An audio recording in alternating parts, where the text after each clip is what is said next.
And welcome back. Well, Dr. James Cameron, born in Crosse, Wisconsin, is the only known survivor of a lynching that happened in 1930 in Indiana.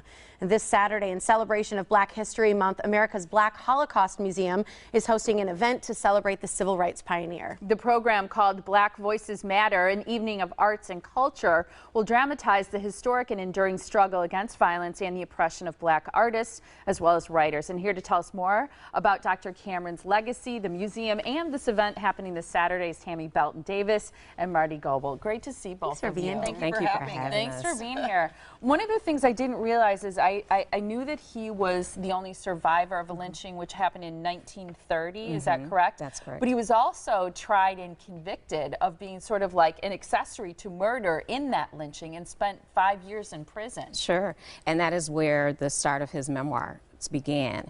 And it also is the start of his work around reconciliation and repair in terms of our race relations. So that's where the history began.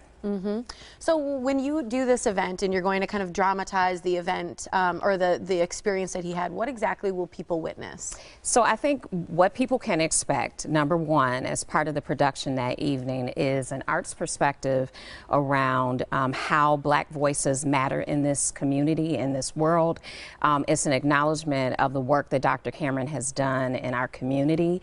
It is a celebration of local arts. It is going to also feature his newly released memoir that is coming out this year. So we're encouraging folks to purchase that as part of their ticket purchase. So that'll be there. That will be there as well. And then the last piece that I just want to acknowledge is Milwaukee Public Library's commissioning of a new exhibit, which really is featuring his life's work and his writings. So it's going to be a fantastic evening.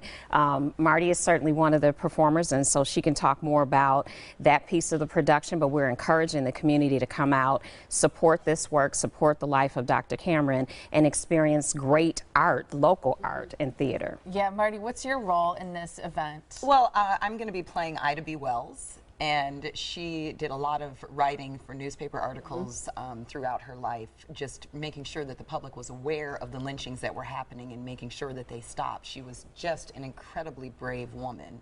So I will walk in her shoes as she's at the World's Fair and talk about the history of the African American in relation to the exposition that's happening at that time.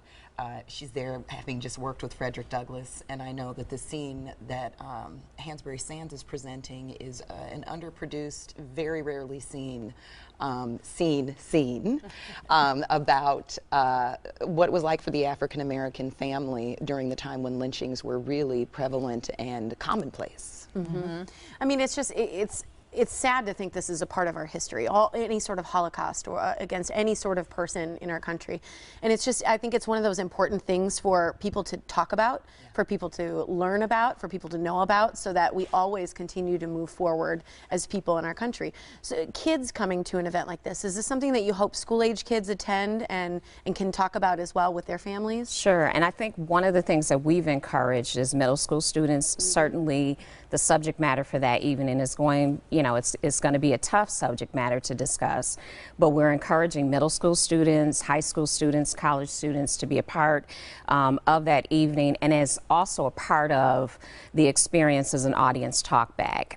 So while we will experience the production and the arts, there'll be an opportunity to sort of digest what we've just experienced for that night. So yeah, absolutely. And it's important, I think, to make sure that kids have an opportunity to have an ongoing forward-thinking education outside of what we find in the textbooks. And this is part of American history. Absolutely. Absolutely. We've said it here before about it being our history, not an important month for people who are African American, but it's part of our history as Americans.